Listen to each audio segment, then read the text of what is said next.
अल्हम्दुलिल्लाहि रब्बिल आलमीन वस्सलातु वस्सलामु अला सय्यिदिल मुरसलीन व अला आलिहि व अस्हाबिहि अजमाईन व अशहदु अन ला इलाहा इल्लल्लाहु वहदहु ला शरीका लहु व अशहदु अन्न मुहम्मदन अब्दुहु व रसूलुहु अम्मा बाद क़ाल नबी सल्लल्लाहु तआला अलैहि वसल्लम हुमुल जुलसाउ ला यश्क़ा बिहिम जलीसुहुम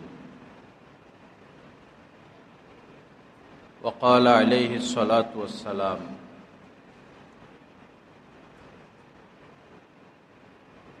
अल मुमिनु मन अमिनहु अन्नासु अला दिमाइहिम व अमवालिहिम वक़ाल रसूलुल्लाहि सल्लल्लाहु तआला अलैहि वसल्लम अल मुस्लिमूना का जसदिन वाहिद इन इश्तका ऐनुहु इश्तका कुल्लु औ कमा क़ाला अलैहि अस्सलातु वस्सलाम अल्लाहुम्मा सल्लि अला सय्यिदिना व मौलाना मुहम्मद व अला आलि सय्यिदिना व मौलाना मुहम्मद व बारिक व सल्लिम अस्तग़फिरुल्लाहल्लज़ी ला इलाहा इल्ला हुवल हय्युल क़य्यूम व अतूबु इलैहि। আল্লাহ পাক জাল্লা জালালুহু আমাদের সবাইকে মাফ করে দেন। আল্লাহ পাক আমাদেরকে কামেল হেদায়েত নসিব করে দেন। দ্বীনের সহিহ বুঝ রব্বুল আলামিন আমাদের সবাইকে নসিব করে দেন। আমার ভাইরা, আমাদের বড় পরিচয় হলো আমরা একজন মুসলমান। এটাই আমাদের সবচেয়ে বড় পরিচয়। আর এই পরিচয়ই আমাদেরকে সফল বানাবে, কামিয়াব বানাবে। আর এই পরিচয়ের উসিলায় আমরা নাজাত প্রাপ্ত হব। এই পরিচয়কে যদি সামনে রাখি, আমাদের মধ্যে ভ্রাতৃত্ব বোধ সৃষ্টি হবে। সংঘাত থেকে আমরা দূরে থাকতে পারবো। আপোষে মিল, মোহাব্বত, ভালোবাসা, আদর, স্নেহ আমাদের মধ্যে বাড়তে থাকবে। পরিচয় কি? আমরা মুসলমান। রুহামা ও বাইনাহুম, কোরআনে কারিমে মহান আল্লাহ হযরতে সাহাবায়ে কিরামের জীবন চরিত এভাবে বর্ণনা করেছেন যে তারা পরস্পর আন্তরিক ছিলেন। রুহামা, একজন আরেকজনের জন্য জীবন দিয়ে দিতেন। নিজের জীবনের চেয়ে বেশি, নিজের জীবনের মতো মহব্বত করতেন একজন আরেকজনকে। নিজের স্বার্থকে তারা প্রাধান্য দিতেন না, অন্যের স্বার্থকে তারা প্রাধান্য দিতেন, দ্বীনের স্বার্থকে প্রাধান্য দিতেন, আল্লাহ রাসূলের স্বার্থকে প্রাধান্য দিতেন। তাদের পারস্পরিক পরিচয় হলো রুহামা। তারা পরস্পর একজন আরেকজনকে মহব্বত করনে ওয়ালা ছিলেন। আজ আমাদের মধ্যে এই জিনিসটার কমতি, আমাদের মধ্যে এই জিনিসের কমতি। বিশ্বের মধ্যে ঋণগ্রস্ত, ঋণী রাষ্ট্রগুলোর মধ্যে উল্লেখযোগ্য আমেরিকা। অনেক বেশি ঋণী এক রাষ্ট্র। কি পরিমাণ যে তাদের ঋণ, এটা তারা প্রকাশ করে না। বিশেষ করে সৌদি আরব থেকে হাজার হাজার crore crore, million trillion dollar তারা ঋণ করে রেখেছে। সৌদিও এটা প্রকাশ করে না, তারাও এটা প্রকাশ করে না। রাষ্ট্র পরিচালনা করতে তার সমস্যা, বস একটা আরব রাষ্ট্র ঘুরে দিল আর হাজার হাজার কোটি টাকা নিয়ে গেল। এই আরব রাষ্ট্রপ্রধানগুলো নিজেদের গদি টিকানোর জন্য তার সাথে চুক্তিবদ্ধ হলো। অসহায় মুসলমানদের জন্য তারা কিছুই করল না। অসহায় মুসলমানদের জন্য তাদের কোনো মাথা ব্যথা নাই। তাদের প্রয়োজন তাদের রাজতন্ত্র রক্ষা করা। তো এটা তো ব্যক্তিগত স্বার্থ হলো, দেশের জন্য, জাতির জন্য, বিশ্বের অসহায় দরিদ্র মুসলমানদের জন্য কি করলো আরব রাষ্ট্রগুলো। সাহাবা ইকরামের প্রধান পরিচয় ছিল রুহামা, পরস্পর তারা আন্তরিক ছিলেন। আল্লাহ পাক আমাদেরকে তাদের মতো কবুল করে। তো মুসলমানদের প্রতি মহব্বত রাখা, ইমানদারদের প্রতি মহব্বত রাখা, অন্তরটাকে পরিষ্কার করা, অন্তরটাকে পরিষ্কার করা, ঘৃণা বোধ ভিতরে না রাখা। ঘৃণা বোধ, যাদেরকে আমরা ঘৃণা করি কর্মের কারণে, স্বভাবের কারণে, সামাজিক অবস্থার কারণে, ভাবলে দেখা যাবে তাদের উসিলায় আমরা ভালো আছি। যেমন এখন এখানে এসি চলতেছে, ঠান্ডা বাতাস আমরা পাচ্ছি।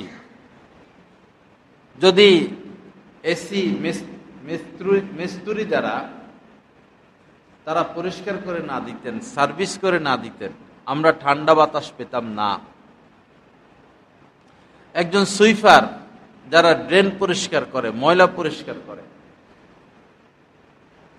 একজন সুইপারের কি অবদান এই সমাজে। যদি তারা ড্রেন পরিষ্কার না করতেন, ময়লা পরিষ্কার না করতেন, পৃথিবীতে আমরা বসবাস করতে পারতাম না। পৃথিবীটা, আমাদের সমাজটা, শহরটা বসবাসের অনুপযুক্ত হয়ে যেত। তো আমরা যে সুখে শান্তিতে আছি, কার মেহনত? সুইপারের মেহনত। সুইপারের বরকতে আমরা সুখে আছি। তো তাকে কিভাবে ঘৃণা করব? একজন কৃষক, সে যদি চাষবাস না করে, রৌদ্রে পুড়ে পুড়ে, বৃষ্টিতে ভিজে ভিজে এই কৃষিকাজ না করতেন, আমরা বাসমতি চাউল পাইতাম না। এত ধরনের তরকারি, এত মজার মজার তরকারি আমাদের সামনে আসতো না। তা আমাদের সুখটা নির্ভরশীল এই কৃষক, এই সুইপার, এই সাধারণ মানুষদের উপর। আল্লাহ পাক সিস্টেম করে রেখেছেন এরকম। কিভাবে ঘৃণা করব? ঘৃণা করব কিভাবে? বরং যাদের পদ নিচে, যারা বেশিরভাগ অশিক্ষিত, মূর্খ, যাদের সমাজে কোনো দাম নাই, মান নাই, যাদেরকে কোনো সামাজিক আচার অনুষ্ঠানের সম্মান দেখানো হয় না, তারাই দেশটা টিকিয়ে রেখেছেন, তারাই আমাদের জীবন বাঁচিয়ে রাখতেছেন।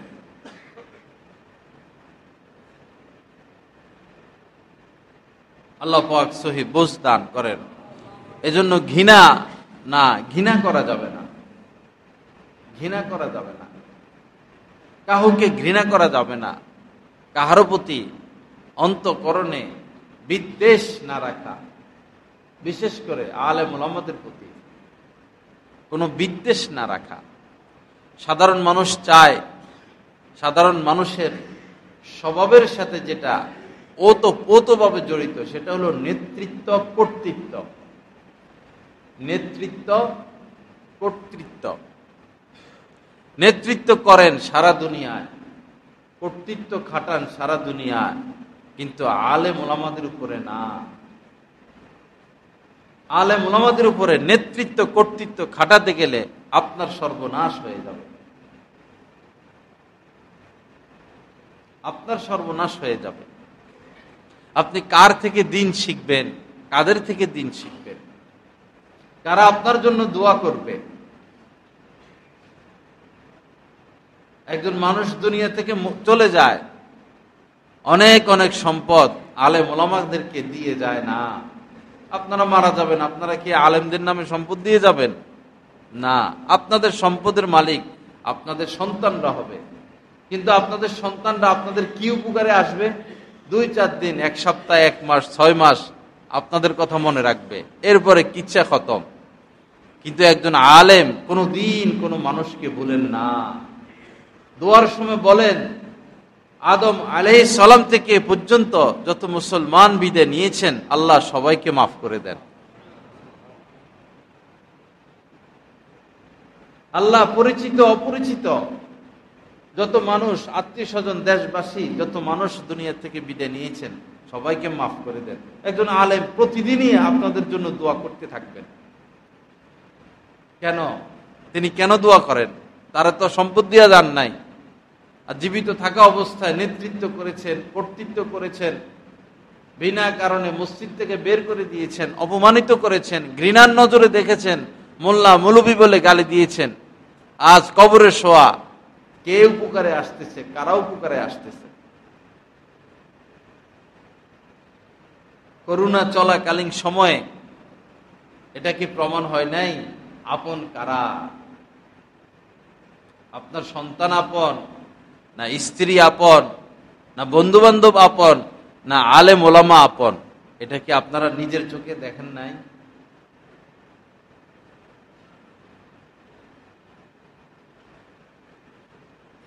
এক পর্যায়ে তো লাশ গোসল করাইতে করাইতে, ওই সময় এমনি তো আলেম ওলামারা লাশ গোসল করাইতে যায় না, কিন্তু ওই সময় তো কেউ আর নাই। ছেলে মেয়ে, ছেলেরা তো জানাজা পড়তেও আসে না, আপন ছেলে জানাজা পড়তেও আসে না। আলেম ওলামা লাশ গোসল করাইতে করাইতে পরে না মাস্ক, না পিপি, না আরো হাত মোজা কি কি দিছিল সরকারি ভাবে, কত আর এগুলো লাগাইবে? এগুলো আর কত লাগাইবে? করোনা তো দেখে দেখে ধরছে। হাসপাতালের বুয়ারে করোনায় ধরে নাই, হাসপাতালের ওষুধ যারা চুরি করে খায় এদেরকে করোনায় ধরছে।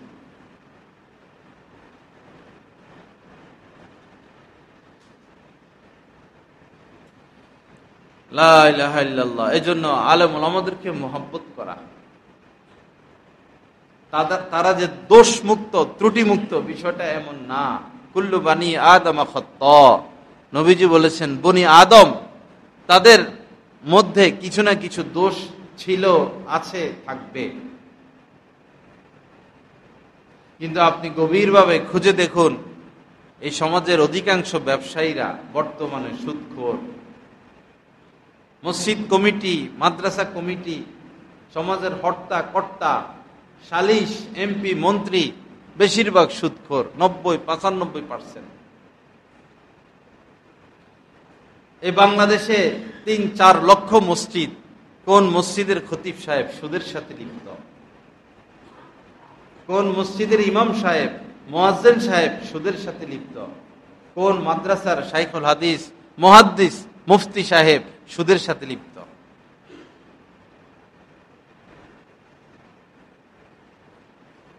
ফজরের নামাজের সময় কারা আমরা মসজিদে আসি? কারা মানুষকে এখনো সৎ পথের দিকে ডাকেন, মিথ্যা ছাড়তে বলেন? কারা এখনো আপনাদের সন্তানদেরকে, যারা এখনো আপনাদের খেদমত করতে বলেন?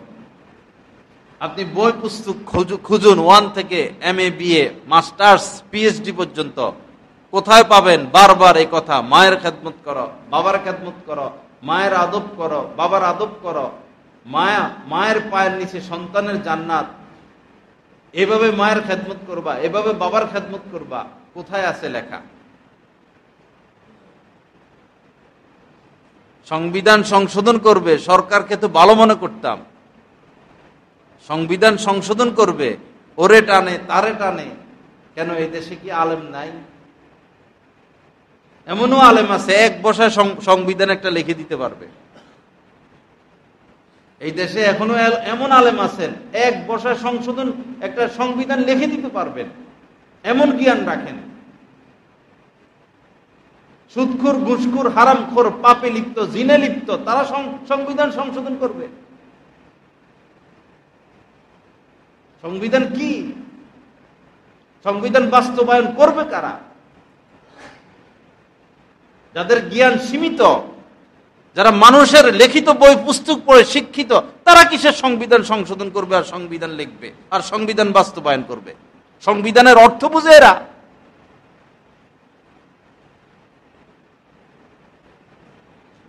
জাগতিক মানুষের যে শিক্ষা দীক্ষা এটা সীমিত, এটা মানুষ রচিত, মানব লিখিত বই পুস্তক পড়ে মানুষ শিক্ষিত হয়। একজন আলেম আসমান থেকে যে বিদ্যা এসেছে সেই বিদ্যা শিখে তারা শিক্ষিত হয়। এটা মন্ত্রীরা দাঁড়া করাই দেন, কথা বলতে ক হয় না খ হয়, কথা কইতে পারে না, উল্টা বলে পাল্টা বলে। আর আমাদের মুক্তবের বাচ্চা একটা দাঁড়া করাই দেন, কি সুন্দরে কথা বলে। ক্লাস 5 পাস করছে কিনা সন্দেহ হয় এদের বক্তব্য শুনলে।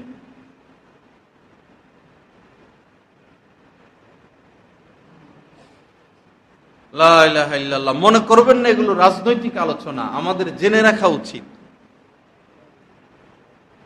আমাদের জেনে রাখতে হবে।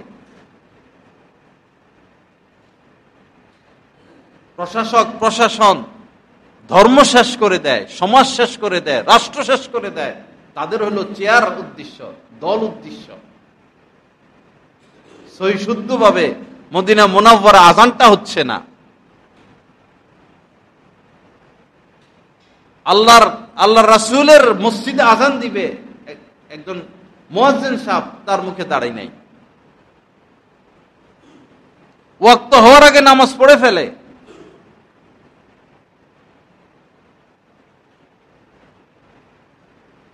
কোথায় নিয়ে পৌঁছাইলো আমাদের? মসজিদে হারামে বসা আমার শায়েখ সহ আমরা, জুমার দিন আজান হলো, সবাই সুন্নত পড়া শুরু করলো। এখন যারা সচেতন আলেম তারা তো সতর্ক থাকেন, কারণ জানে এখানে ইহুদিদের হাত ঢুকে গেছে। সবাই সুন্নত পড়ে, হযরত সুন্নত পড়েন না, সবাই হযরতের দিকে তাকাই আছে, কি ব্যাপার? আর হযরতের সাথে যারা থাকেন তারা চুপচাপ, তারা তো জানেন বিষয়টা, পরে আর সুন্নত পড়লেনই না। পরে আমার ভিতরে বিষয়টা কাজ করতেছে, আল্লাহর ঘরে থাইকে সুন্নতটা পড়া হইল না। পরে হযরতের কাছের এক লোককে বললাম যে কি ব্যাপার? উনি বললেন সময় দেয় নাই তো সুন্নত পড়ার। মানে আজান দিয়ে দিছে ওয়াক্ত হওয়ার আগে। দেখেন, আজান দিয়ে দিছে ওয়াক্ত হওয়ার আগে, জুমার ওয়াক্ত হয় না, আজান দিয়ে দিছে, ওয়াক্ত শুরু হইলো। এখন তো মানুষ সুন্নতটা পড়বে, সুন্নত পড়ার সময় দিতে হবে, খুতবা শুরু হয়ে গেছে। আসর পড়ে ফেলে ওয়াক্ত আসার আগে। বাথরুম গুলো বানায় রাখছে কেবলার দিকে, আপনি প্রস্রাব করবেন কেবলার দিকে বসে প্রস্রাব করতে হয়। সাধারণ মানুষ যায় এত টের পায় না। যারা পুরান লোক, যারা আলেমদের সাথে হজ উমরা করে, তারা এগুলো বুঝেন। এজন্য কাফেলার সাথে হজ উমরা আর একজন আল্লাহ ওয়ালার সাথে হজ উমরা আকাশ পাতাল পার্থক্য, আকাশ পাতাল পার্থক্য। হজ থেকে এসে, উমরা থেকে এসে শুধু গপ মারে, এতবার চুমু খাইছি, এতবার কাবা ধরছি, ওই পাহাড়ে উঠছি, ওই জায়গায় গেছি, এটাকে মাকসাদ মনে করতেছে। এটা তো মাকসাদ না, এটা তো উদ্দেশ্য না। উদ্দেশ্য তো হলো আল্লাহর সাথে সম্পর্ক কতটুকু গড়ে আসতে পারলেন, আল্লাহকে কতটা কাছে পাইলেন, আল্লাহর কতটা ওলি হইলেন, কি পরিমাণ তাকওয়া হাসিল হলো। উদ্দেশ্য তো সেটা।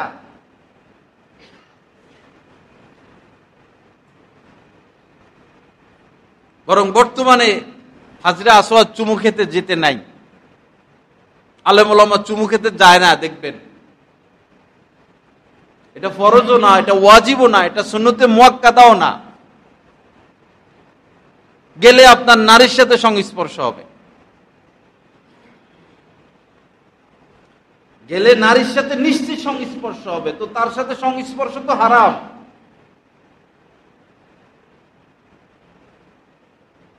এমন পরিস্থিতি মাতাফের আল্লাহর ঘরের চতুর্পাশের যে কাবার দিকে তাকানোর মতো সুযোগ নাই। মহিলাদের হাত, বিদেশি মহিলা, এই হাত খোলা, এই সব ক্যামেরা ছবি তুলতেছে, মুখ খোলা, হাত খোলা। মানুষ স্ত্রীকে ভিডিও কলে দেখায়, কাবা শরীফ দেখায়, তো স্ত্রীর ছবি ওই ক্যামেরার মধ্যে, মোবাইলের মধ্যে, স্ত্রী বাসা থেকে দেখতেছে। তো এখানে হাজার হাজার মানুষ ডাইনে তাকাইতে হয়, বামে তাকায়, তো মোবাইলে নারীর ছবি, চোখ পড়ে যায়। ডাইনে নারী, বামে নারী, সামনে নারী, পিছনে নারী, মোবাইলে নারী, কাবার চত্বরে নারী। সরকারকে ইচ্ছে করলে পারতো না যে নো, এখানে কোনো তাসবির চলবে না, ছবি চলবে না,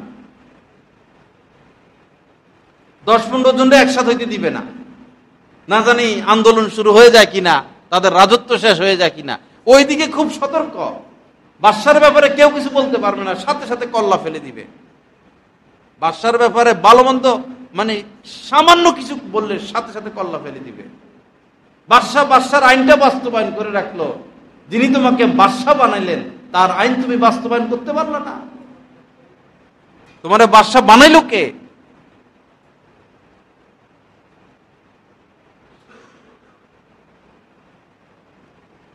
হজে যাবেন, উমরায় যাবেন, আল্লাহর জন্য যাবেন, পাবলিসিটি নয়।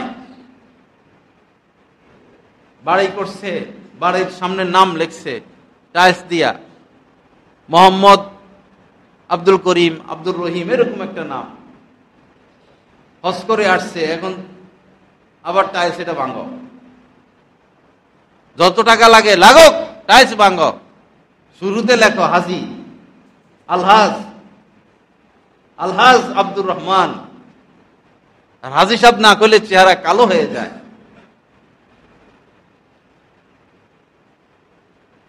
কি অবস্থা আমাদের হজ আর উমরার।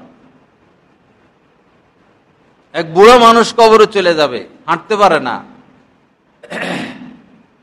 উমরা করছে, পরে এসলাই বয়ান করাবে, ভালো কথা, দাওয়াত নিল, আমি দাওয়াত দিলাম, ডেট দিলাম, উদ্দেশ্য তো পরে বোঝা যায়। পরে উনি সভাপতি হবেন মাহফিলের। আচ্ছা, সভাপতি হবেন, পরে বলতেছে হুজুর আমি তো উমরা করে আইছি, এখন হাজি লেখা যাবে কিনা। দেখেন কারবার, মাহফিল করাচ্ছেন, সভাপতি হবে, পাশের চেয়ারে বসবে, আর পোস্টারে তার নামটা হাজি সে লিখতে চায়, এজন্য মাহফিল করাচ্ছে। ইন্নাল্লাহা লা ইয়ানজুরু ইলা সুওয়ারিকুম ওয়ালা ইলা আমওয়ালিকুম। নবীজি বলেছেন আল্লাহ পাক তোমাদের চেহারা সুরত দেখেন না, আমলের ক্ষেত্রে মর্যাদার বিচারে আল্লাহ কার চেহারা সুন্দর, কার চেহারা খারাপ এটা দেখেন না, কার মাল বেশি, কার মাল কম এটা দেখেন না। ওয়ালাকিন ইয়ানজুরু ইলা কুলুবিকুম, তোমাদের অন্তরটা দেখেন, অন্তরে কি আছে। ওয়া আমালিকুম, তোমাদের আমলটা দেখেন। আমরা বাংলাদেশের মানুষ, আমরা ইসলাম ত্যাগ করতে রাজি, ধর্ম ত্যাগ করতে রাজি, দলের মায়া ত্যাগ করতে রাজি নাই। দল আগে দল, ধর্ম, দিন বর্জন করতে প্রস্তুত। নেত্রী বা নেতা কোন নির্দেশ দিল যেটা দিনের বিপরীত, শরীয়তের বিপরীত, তারা দিন বাদ দে, নাম রাস্তায়, উপর থেকে যে নির্দেশ আসছে সেটা বাস্তবায়ন কর। বাবা মইরা লন, কোথায় আপনাদের নেত্রী আর নেতা আর দল, আর আপনারা কোথায়? মইরা লন, শেষ নিঃশ্বাসটা ত্যাগ করেন।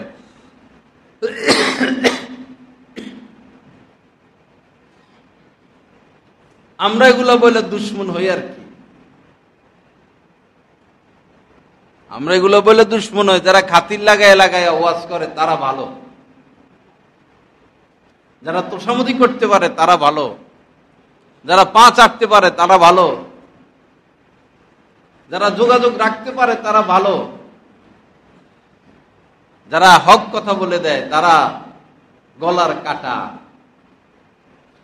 গলার কাটা গলার কাটাই মনে করেন।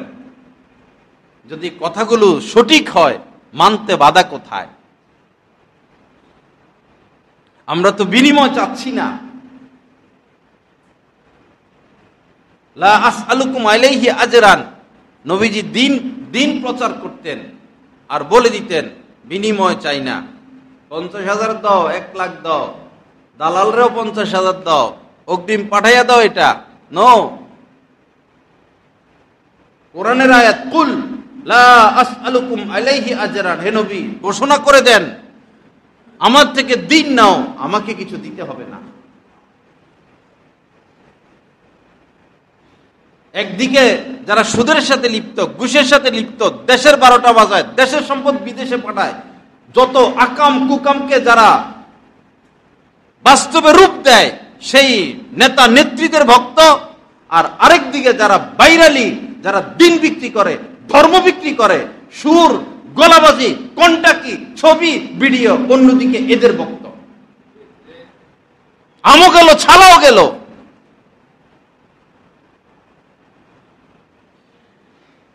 কত বড় বিয়াদব যে নবীকে, ইহুদিরা নবীকে রাখাল বলেছিল, আর ইসলামী স্কলাররা এখন কাউবয় বলে নবীকে। কত বড় বিয়াদব সে! নবীর স্ত্রী সমস্ত মুসলমানদের মা, নবীর মাকে বলে ইনটেক। কত বড় বিয়াদবেরা! নিজের মাকে ইনটেক বলে একজন আলেম সে। আর এই সমস্ত লোক আসলে আমরা কোটি কোটি মানুষদের ভিড় করি। ধিক্কার আমাদের জীবনের মধ্যে। সুর পাইছি, বস পাগল হয়ে গেলাম। সুরের নাম দিন।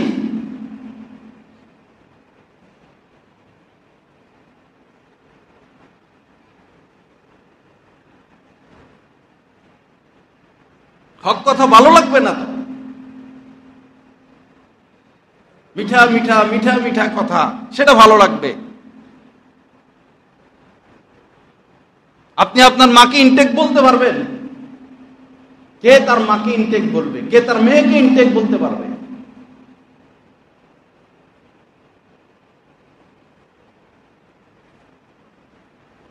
ইহুদিরা বলতো রাইনা, রাইনা টাইনা বলতো রাইনা। আল্লাহ পাক ইহুদিরা নবীকে রাইনা বলে ডাকতো। পরে মুসলমানরা ভাবলেন যে তারা তো পূর্বের কিতাব পড়ছে, রাইনা মনে হয় ভালো কোনো শব্দ, আমরা রাইনা বলে ডাকি। এখন রাইনার অর্থ তো সুন্দর ছিল হিব্রু ভাষায়, যে আমাদের কথা শুনুন, আমাদের দিকে একটু লক্ষ্য করুন, অর্থ সুন্দর ছিল। কিন্তু এটাকে টাইনা বললে অর্থ হয় হে আমাদের রাখাল। তারা এটাই উদ্দেশ্য নিত, হে আমাদের রাখাল। পরে মুসলমানরা রাইনা বলা শুরু করছে নবীজিকে। তখন আল্লাহ পাক আয়াত নাজিল করছেন যে রাইনা বলো না, উনজুর না বলো।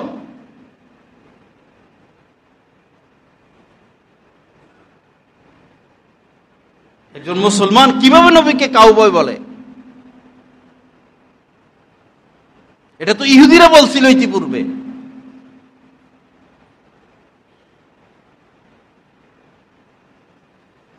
আস্তাগফিরুল্লাহাল্লাযী লা ইলাহা ইল্লা হুয়াল হাইয়ুল কাইয়্যুম ওয়া আতুবু ইলাইহি। দিন বড় আজীব জিনিস, অনেক পবিত্র। দিন কাহারও মুহতাজ না, আমরা দিনের মুহতাজ। দিন কাহারও মুহতাজ না। যে দিন আঁকড়িয়ে ধরবে সে বাদশা হয়ে যাবে, আর যে দিন বর্জন করবে সে পায়ের ধুলা হয়ে যাবে। ওমান আ'রাদা আন যিকরি ফাইন্না লাহু মাঈশাতান দনকা। মহান আল্লাহ কোরআনে কারীমের মধ্যে বলেছেন যে আমার ওমান আ'রাদা আন যিকরি, যে আমার থেকে মুখ ফিরিয়ে নিবে, দিন থেকে মুখ ফিরিয়ে নিবে, দিন মোতাবেক চলবে না, তার জীবনটা হবে অস্বাভাবিক, তিক্ত, বিষাক্ত। শান্তি সে কোথাও খুঁজে পাবে না। সে অন্ধ, সে অনুভূতিহীন, শুধু ব্যালেন্স বাড়াবে, এই তার জিন্দেগি। ব্যালেন্স বাড়াবে, শুধু সম্পদ কামাবে, জমি জমা করবে, মার্কেট করবে, কিন্তু খুঁজে দেখুন তার মধ্যে সুখ নাই। সুখ ভিন্ন জিনিস, শান্তি ভিন্ন জিনিস, ইজ্জত ভিন্ন জিনিস।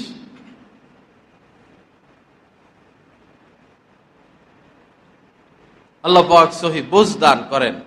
যেটা বলতেছিলাম, আল মুসলিমুনা কা জাসাদিন ওয়াহিদ, সারা পৃথিবীর সমস্ত মুসলমান একই দেহের ন্যায়। আমরা সবাই মিলে এক দেহ। পৃথিবীর সমস্ত মুসলমান মিলে আমরা এক দেহ। আমার দেহে, আপনার দেহে যদি আপনি যদি আপনার চোখে আঘাত অনুভব করেন, আঘাত পান, মাথায় আঘাত পান, আঘাতটা শুধু চোখে থাকবে না, মাথায় থাকবে না, আপনি বিছানায় পড়ে যাবেন। দেহ তো একটা, যে কোনো অঙ্গে আঘাত লাগুক, এই আঘাতটা সর্ব অঙ্গে অনুভব করে। তদ্রূপ পৃথিবীর যে কোনো প্রান্তে যে কোনো মুসলমান আঘাতপ্রাপ্ত হবে, এই আঘাত সমস্ত মুসলমানের। আল্লাহ পারেন 1 সেকেন্ডে ইসরায়েলকে শেষ করে দিতে। 100 কিলোমিটার মাটির নিচে আল্লাহ ঢুকিয়ে দিতে পারেন, আগুন দিয়ে মুহূর্তে জ্বালাইয়া দিতে পারেন, কিন্তু আল্লাহ সেটা করবেন না। আল্লাহ দেখতেছেন আমরা কি করি, আরব বিশ্ব কি করে। স্পেন একমাত্র দেশ পৃথিবীর মধ্যে, তারাই এই ইসরায়েলকে গণহত্যাকারী রাষ্ট্র ঘোষণা করলো এবং ব্যবসা বাণিজ্য ছিন্ন করলো।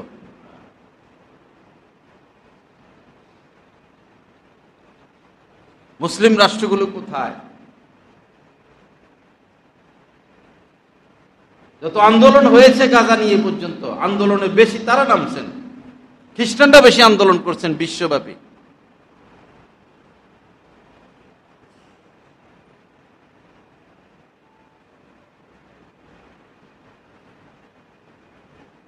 আল্লাহ যদি ধরে গাজাবাসীর জন্য কি করছ, একজনও এই প্রশ্নের উত্তর দিতে পারবো না।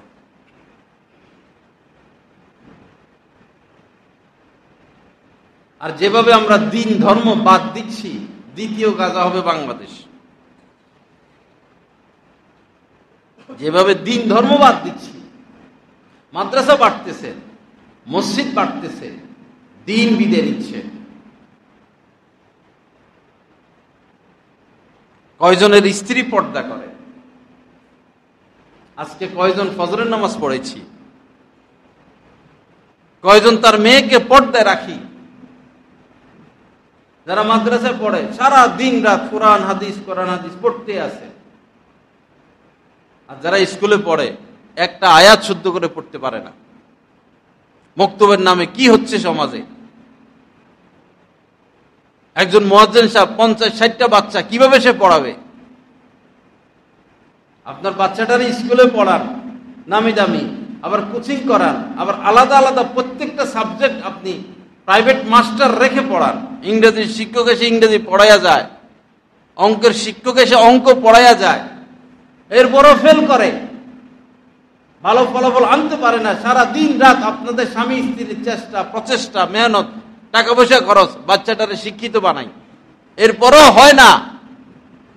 কোরআনের দাম এত কম, বক্তব্য পাঠিয়ে দিলেন 50-60-100টা বাচ্চা, লড়র, কি পড়লো কি পড়াইলো। সমাজের মানুষের উচিত আলাদা মক্তব তৈরি করা, এখানে যোগ্য উস্তাদ রাখা। ভাজা চায় মসমসা, আবার তেল দেয় কম। এই এলাকার মধ্যে এক মসজিদ আছে, আশপাশে ইমাম, খতিব, মুয়াজ্জিন সব মিলাইয়া 3 জনের বেতন 12,000। 3 জনের মিলাইয়া বেতন 12,000। দাদাগিরি দেখানোর মধ্যে 1 নম্বর। কর্তৃত্ব নেতৃত্বের সাথে ওই সময় খুব আমি অমুক আমি তমুক। হক নষ্ট করতেছে যে খোদার কাছে কি জবাব দিবা? পদের পাওয়ার দেখাও, খোদার কাছে জবাব দিবা কি?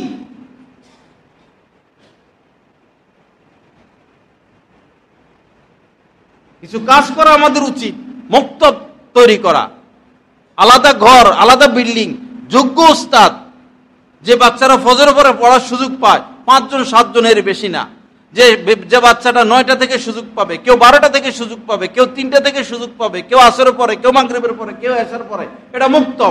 মুসলমানের বাচ্চারা এখানে সুযোগ সুবিধা মোতাবেক আসবে, কোরআন শিখবে, আসবে যাইবে, কোরআন শিখবে, আসবে যাইবে, কোরআন শিখবে।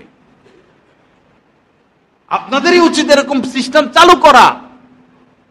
আপনাদের সন্তানদেরকে কোরআন শিক্ষা না দিলে তো তার এই কল্পটা বিরান ঘরের ন্যায়। আপনার প্রতি সে দয়া দেখাবে না। যে বাচ্চার অন্তরে কোরআন নাই, সে বাচ্চা মা বাবার প্রতি দয়া দেখাবে না। আপনার বাচ্চাকে আপনি এক পর্যায়ে পাবেন না কাছে, মনে রাখবেন আমার কথা। সে তার স্ত্রী, সে তার সন্তান, সে তার ব্যবসা বাণিজ্য নিয়ে ব্যস্ত থাকবে, কারণ তার এই কল্পটা, এই সিনাটা কোরআন শূন্য, বিরান ঘরের ন্যায়, নূর শূন্য, বরকত শূন্য, সহমর্মিতা তার মধ্যে নাই, সুক্রিয়া তার মধ্যে নাই। আলাদা আলাদা ঘর এখানে মুক্ত। আমাদের হাফিজ হুজুর রহমতুল্লাহ আলাইহির বড় মনের আশা ছিল প্রত্যেক গ্রামে গ্রামে একটা একটা মুক্ত। হয়েছে কিছু মুক্ত, কিন্তু ওই যে দক্ষ শিক্ষক নাই, মুত্তাকি শিক্ষক নাই।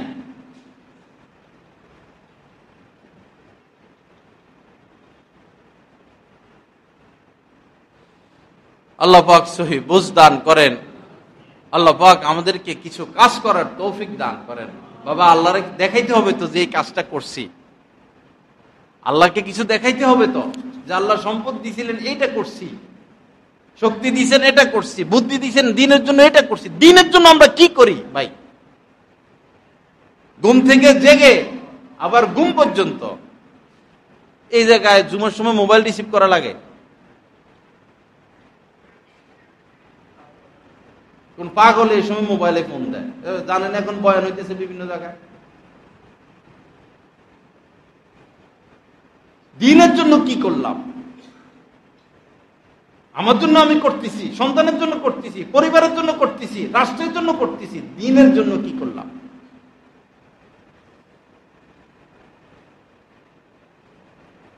সন্তানের ক্ষেত্রে আল্লাহ পাক বলছেন যে নাহানু নারযুকুকুম ওয়া ইয়াহুম। আল্লাহ বলতেছেন তোদেরকে আমি খাওয়াই, তোদের সন্তানদেরকে আমি খাওয়াবো, তোমাদেরকে আমি রিজিক দেই, তোমরা আমারটা খাও। সন্তান নিয়ে তো মাথা ব্যথা করো না, তাদেরকে আমি খাওয়াবো, দায়িত্ব আমি নিয়ে নিলাম। আমাদের সন্তানের দায়িত্ব আল্লাহর উপরে। আমাদেরকে বলছেন যে তোমরা দ্বীনের জন্য উৎসর্গ হও, দ্বীনের জন্য করো, মেহনত করো।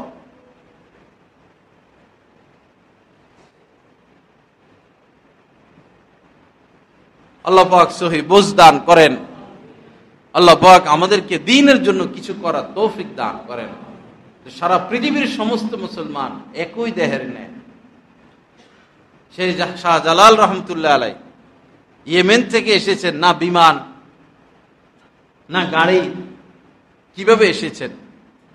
এরপর ঢাকা থেকে, বৈরব থেকে সিলেট যাইতে এখন কষ্ট হয়ে যায়, বাসে কইরা প্রাইভেট কারে যাইতে কষ্ট হয়ে যায়। ওই সময় তো রাস্তাও ছিল না, গাড়িও ছিল না। কেন এসেছিলেন তিনি? হযরত শাহজালাল রহমতুল্লাহ আলাইহি কেন এসেছিলেন? কোন ব্যথা নিয়ে এসেছিলেন? কি তিনি বাস্তবায়ন করেছেন? ঘর সংসার করার সুযোগ তিনি পান নাই, এতটা দিনের কাজ করেছিলেন, এতটা ব্যস্ত ছিলেন। আর ফিরে যান নাই নিজের মাতৃভূমিতে, সুযোগ পান নাই। এই দেশে খেদমত করছেন, এই দেশে শুয়ে গেছেন, আর এই দেশের মানুষ তার সাথে গাদ্দারি করলো, তার লাশ নিয়ে, তার কবর নিয়ে রমরমা ব্যবসা করতেছে। তোরা গাদ্দার, একজন আলেমের সাথে তোরা গাদ্দারি করলি, যিনি দ্বীনের জন্য নিজেকে উৎসর্গ করলো, আর তোরা টাকার লোভে তার কবর বেচা কিনা শুরু করলি।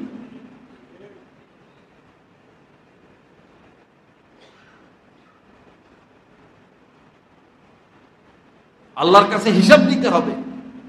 লিজ দেয় যারা মাজার কর্তৃপক্ষ, এরা লিজ দেয়, 1 বছরের জন্য লিজ দেয় 500 কোটি, 100 কোটি, 700 কোটি, 1000 কোটি, অকল্পনীয় টাকা পয়সা আসতে থাকে। মাজার কর্তৃপক্ষ 500 কোটি টাকা নিয়ে যায়, আর যারা লিজ নেয় তারা এই ঢোল ডাল বাজাইয়া জায়গা জায়গা পাগলা পুগলা বেনামাজি গাঁজাখোর কতগুলোরে বসাইয়া বস যা উঠাইতে পারে তারা নিয়ে যায়। চোখের সামনে হচ্ছে এগুলো। এরপর মসজিদে 10 টাকা দেওয়ার তৌফিক হয় না, মাদ্রাসায় 10 টাকা দেওয়ার তৌফিক হয় না, ওইখানে গরু দিব, ওইখানে ছাগল দিব, কানের দুল খুলে চলে আসে, নেকলেস খুলে থুয়ে দিয়ে আসে, যা যা আছে সব দিতে আছে। কাকে দিচ্ছেন? কারা নিচ্ছে? কি কাজ হচ্ছে এটার দ্বারা? এত বিবেকহীন মানুষ হয়।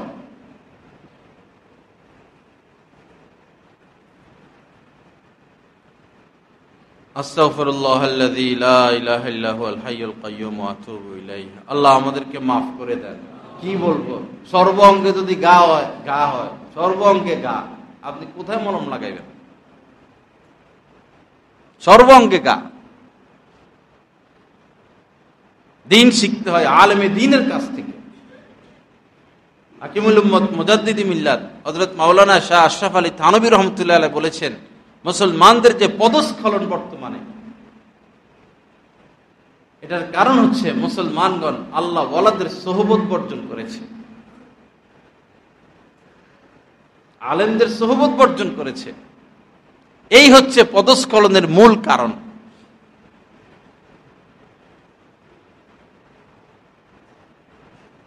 নামাজ যেমন দিন, রোজা যেমন দিন, জিহাদ যেমন দিন, তাবলীগ যেমন দিন, হজ উমরা যেমন দিন, যাকাত যেমন দিন, কোন আলেমের সোহবতে যাওয়া এটাও দিন।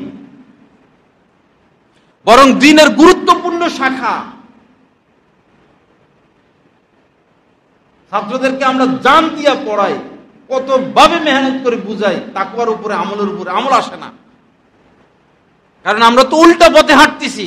আল্লাহ পাক কোরআনে বলছেন ইউযাক্কিহিম, আগে আগে ইসলাহ করবা, ওই আল্লিমুহুমুল কিতাব, এরপরে কিতাব শিক্ষা দিবা, কোরআন শিক্ষা দিবা। এখন আমরা সে মুক্তব থেকে শুধু পড়াই আর পড়াই, পড়াই আর পড়াই, বুখারী পড়াই, মুসলিম পড়াই, শরীফে পড়াই, কাফিয়া পড়াই, হেদায়েতুন্নাহ পড়াই, পড়াই আর পড়াই, পড়াই আর পড়াই। পড়ানোর আগের কাজ তো ইউযাক্কিহিম, তাদেরকে ইসলাহ করো, সংশোধন করো, এটা তো করি না। যার কারণে আগে এক হাফিজ হুজুর ছিলেন, একজনের হুঙ্কারে সারা দেশ কাঁপত। সেই আগের জামানায় কেরামত আলী পীর সাহেব, জৌনপুরি পীর সাহেব, তাদের সিলসিলা আগের কথা বলতেছি। এই দেশে ইসলাম তাদের মাধ্যমে আসছে। এই দেশের মানুষ মুসলমান হয়েছে তাদের হাত ধরে। তারা হেঁটে যাচ্ছেন, হায়রে এত সুন্দর চেহারা, তাহলে এই ধর্ম সঠিক। কালেমা পড়ে মুসলমান হয়ে হিন্দুদের মধ্যে তারা অজু করতেছেন, অজু করা দেখে শত শত হিন্দু মুসলমান হয়ে যেতেন। তাদের পাগড়ি দেখে, তাদের লাঠি দেখে, তাদের মেসওয়াক দেখে, তাদের সুন্নতের পোশাক দেখে মানুষ দ্বীন গ্রহণ করত।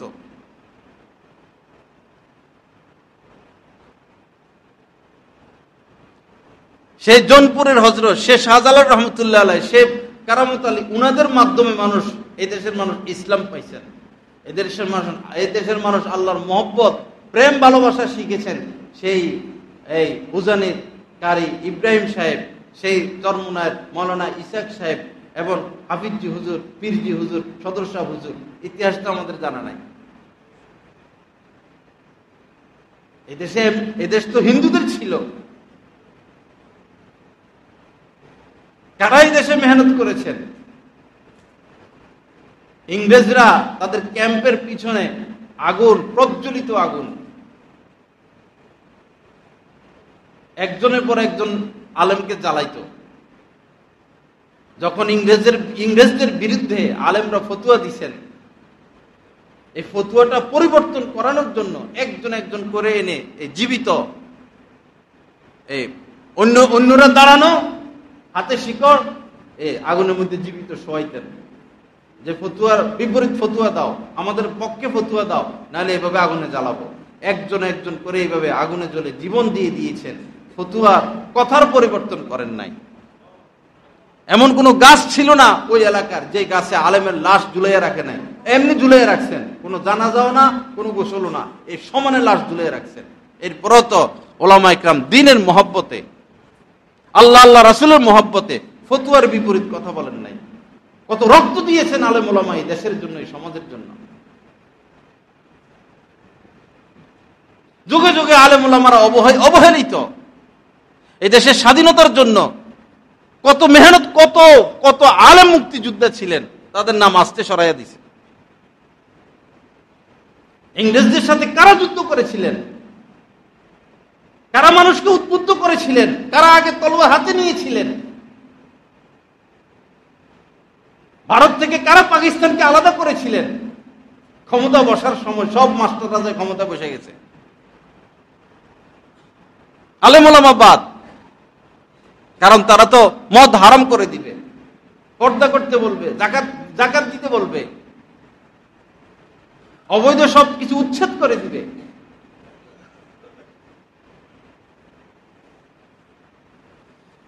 লা ইলাহা ইল্লাল্লাহ। আল্লাহ পাক আমাদেরকে মাফ করে দেন, আল্লাহ পাক সহি বুঝ দান করেন। যাই হোক ভাইরা, এই মসজিদের এই মিম্বারে বসলে আমি স্থির থাকতে পারি না। বিভিন্ন ওয়াজ মাহফিলে একটা ব্যালেন্স থাকে, এখানে আমার ব্যালেন্স থাকে না। কোন বিষয় নিয়ে কথা বলবো?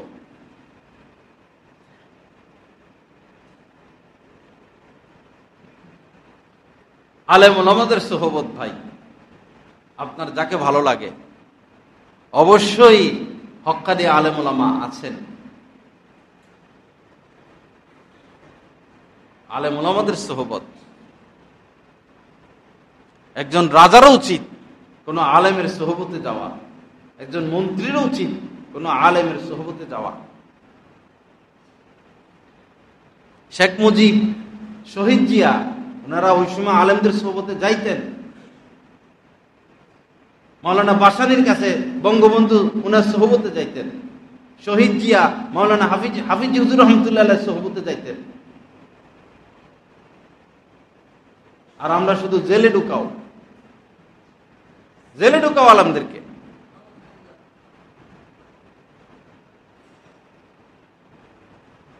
যে আলেমদের সাথে যেমন আচরণ করবে তার পরিণতি তেমন হবে, হচ্ছে।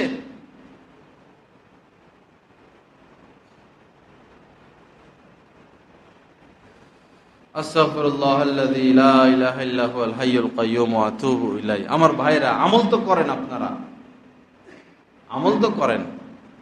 আমল একজন আল্লাহ ওয়ালার কাছ থেকে নিতে হয়। নিজে নিজে আমল করলে ফায়দা আছে, একজন আল্লাহ ওয়ালার কাছ থেকে আমল নিলে 100 গুণ বেশি ফায়দা।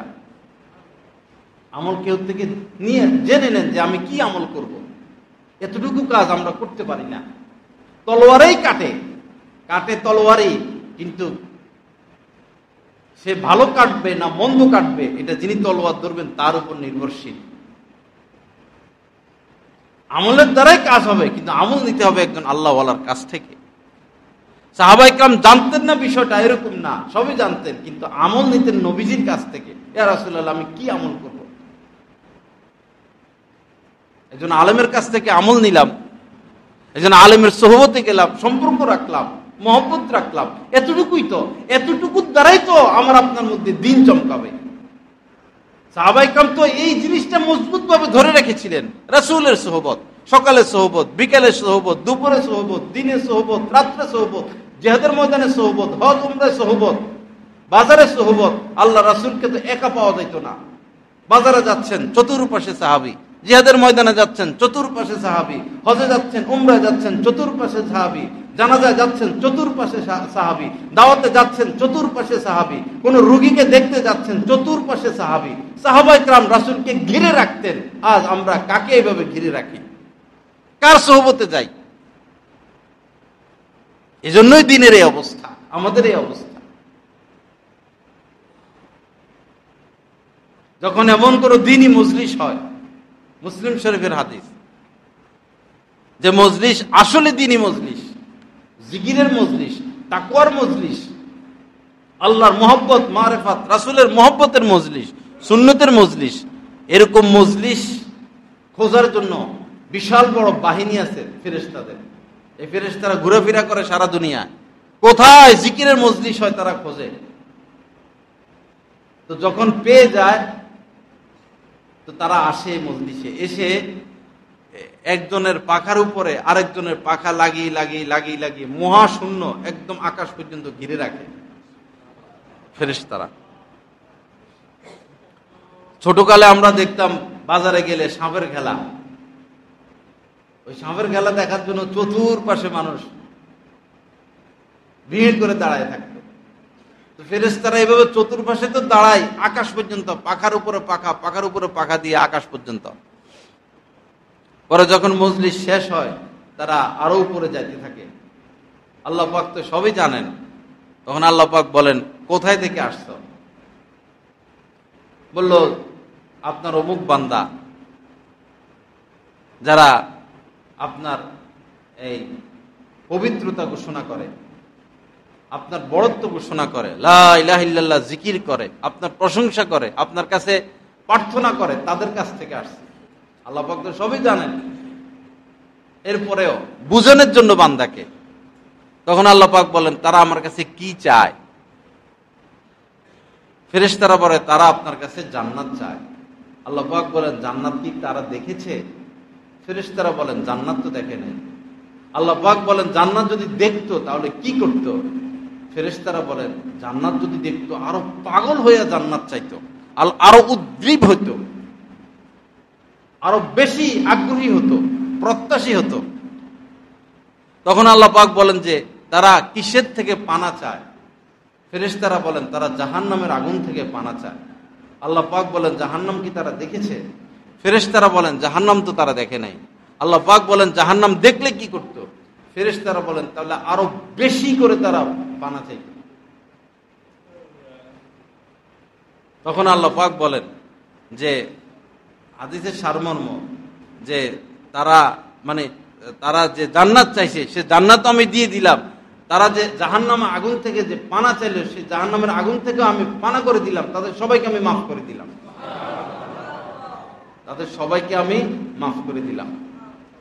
তখন ফেরেশতারা বলেন যে আল্লাহ মাফ করলেন তো ঠিক আছে, যারা আপনার প্রশংসা করলো তাদেরকে মাফ করলেন, কিন্তু এখানে একটা লোক ছিল এরকম, দেখেন এই মজলিসে এমন একটা লোক ছিল মারাত্মক পাপী, একটা লোক ছিল মারাত্মক পাপী, মারাত্মক অপরাধী। সে এখানে জিকির করতেও আসে নাই, দ্বীনের কথা শুনতেও আসে নাই, পাশ দিয়ে যাচ্ছে। যখন দেখলো যে এখানে আল্লাহ ওয়ালারা বসা, তখন সেও বসে গেল। আল্লাহ, সে তো জিকির উদ্দেশ্যে আসে নাই, সে তো মারাত্মক পাপী। তখন আল্লাহ পাক বলেন, তারে সব আমি মাফ করে দিলাম।